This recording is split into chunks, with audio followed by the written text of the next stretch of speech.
Welcome back into the Sports Locker. We are talking football, or the lack of, in any case, unprecedented times at the minute.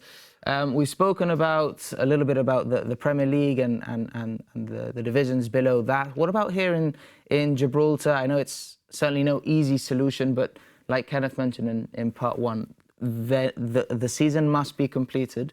How would you go about it? There are technically 15 key games still to play. There are 2 semi-finals and a final of the Jib Telecom Rock Cup, 12 championship group, 12 games in the championship group still to play. I mean, it's not impossible, is it?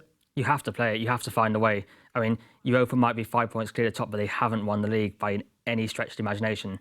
They've got to play St Joseph's and Lincoln in the next 2 games. They could lose those easily, and suddenly St Joseph's finds themselves top of the league with 2 games. So you can't call the season off at any point. You have to play to every last game. Even in the bottom half, you have to play to every last game. What you probably have to do is each team plays 2 games a week. That's right. Like they do in most countries in Europe. That's right, yeah. You play on a Wednesday, you play on a Saturday. If there's only 4 games left in the top half, you can do that in 2 weeks. And in the Cup, you do Wednesday the semi-finals, Sunday the final. If you have to, that's 3 weeks. Yeah, not impossible, certainly. I mean, and given that the trickiness comes because we don't know when this is going to end. We don't know when it's going to peak. We don't know. So if it just keeps going and then starts eating into the start of next season, that's where it gets tricky. But certainly it's doable. It's doable for sure, but the trickiness doesn't start in when will it start? When will this end? The trickiness starts once it ends. The teams everywhere, especially at the high-intensity league, they need a minimum of 2 to 3 weeks to regain the fitness levels. Bear in mind that right now, all the clubs throughout Europe, they're on lockdown. They're training at home. It's great to see the clubs putting out different social media feeds, but that's not the same. I mean, what the clubs that I work with in the Premier League and the Championship, they have already informed the Premier League and the Championship, guys, we need 3 weeks. As soon as we can see light at the end of a tunnel. So hence why it's doable for sure, and it has to be done, but it's not that easy. It's not just saying, okay, next Monday, God hear me, we're out through, we can see through the net, through the woods. But then you have to give the teams, they've lost already, what, 2 weeks competition? That's a lot. 2 weeks. About 2 weeks, yeah. That's a lot. And they're going to need easily 3 weeks to regain the fitness levels to be able to compete. I mean, we're talking about... But everyone's in the same boat. No, absolutely. Yeah, but there are some with 9 games to go, Robin. In England and in the Championship, some clubs face higher obstacles than others. You look at the Championship, for example, which is, for me, the most equal league probably in the world. You've got promotion, which is worth £150 million.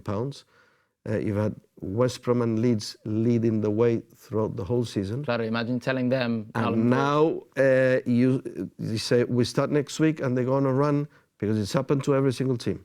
I mean, Slum Village is a client of mine, and we brought banter out of this, because the manager of the month for December was Bielsa of Leeds.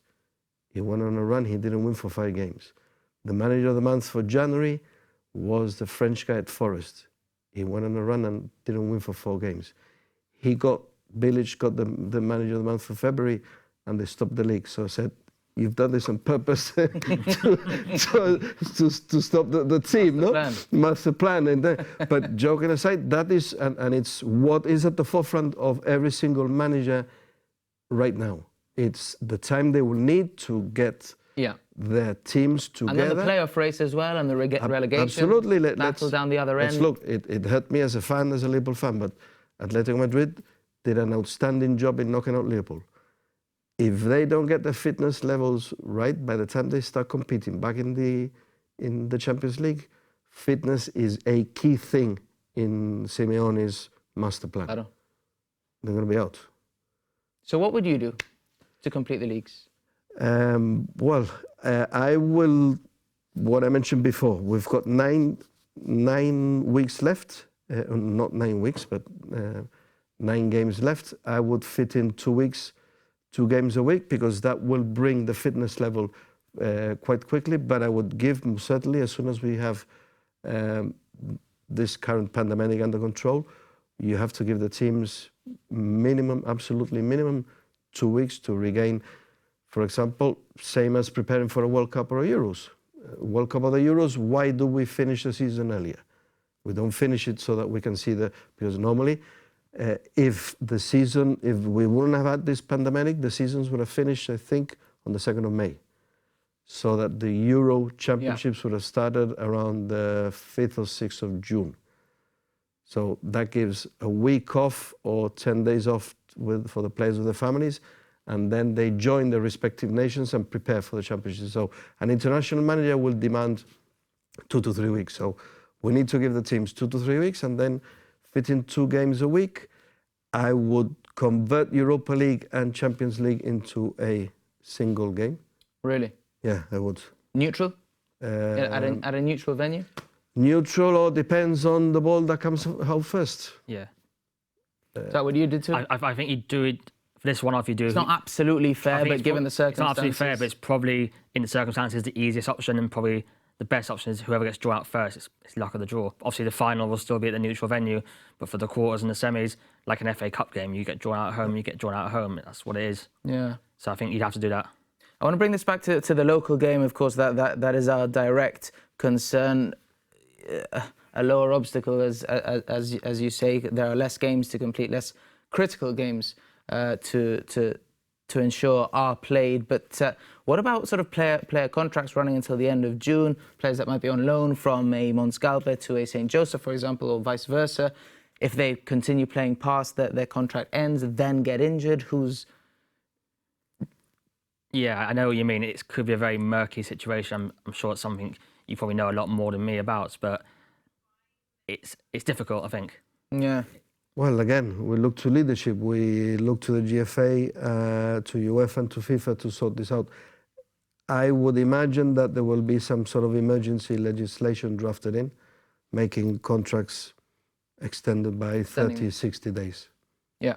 That's, again, the most sensible and easiest way of overcoming this huge obstacle, because if seasons run, as we don't know when the lockdown will remain and when the seasons will start, if they run into the 2nd of July, there's players technically who aren't on a contract, which is why when I read, especially I woke up last Saturday to that idiotic column from Karen Brady in The Sun calling the season null and void.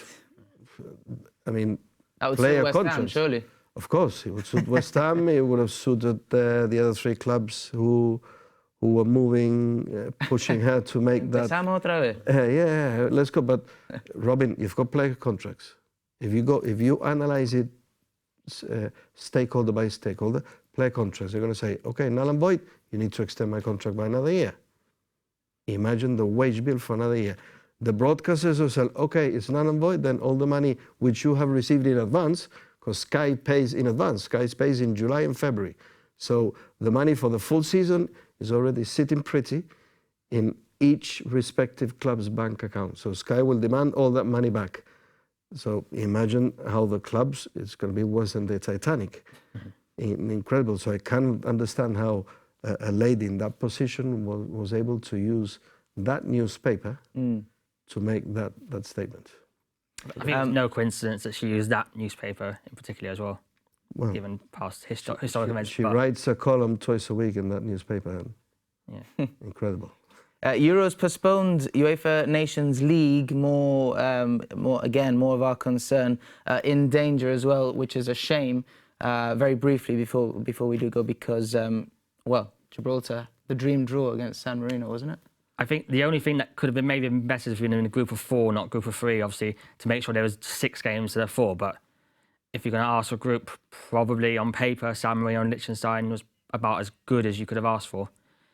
We know how good the likes of Faroe Islands are, Andorra are improving, and Latvia are an awkward opponent. So possibly that was the best option we could have got. Felt like El Clasico of the minnows, but we do very nearly have to wrap up. We do just about have time to see how some of our Gibraltar internationals have been beating the boredom in self-isolation.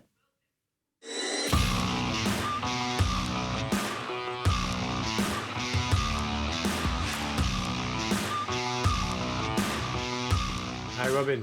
As we know, these are tough times. I'm currently back in Gibraltar.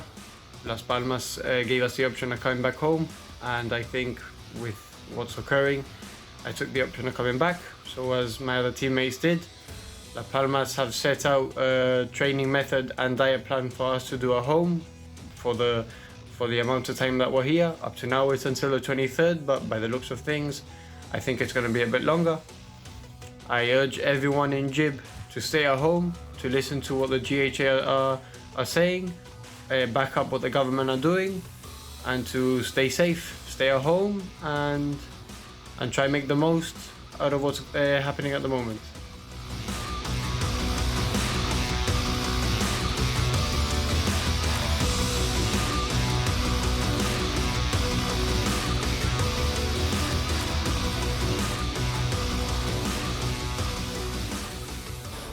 Hello everyone back home. We're all facing this unfortunate circumstance at the moment, and we're just facing it all together around the whole world. So I think it's very important that together we fight this and we make sure that we keep ourselves and everyone around us safe. And the best way by doing that is just staying home. I've been home now for a week, almost a week maybe, without leaving the house, and I think everyone's routine has changed. At the moment, every morning we get these daily messages from the group chat, from the football group chat, with the trainers and the fitness instructors giving us different exercises and planning our sessions through WhatsApp really, and they basically tell us what to do, what exercises to do. And we also got delivered the static bicycle to be able to have at home and to just keep active really.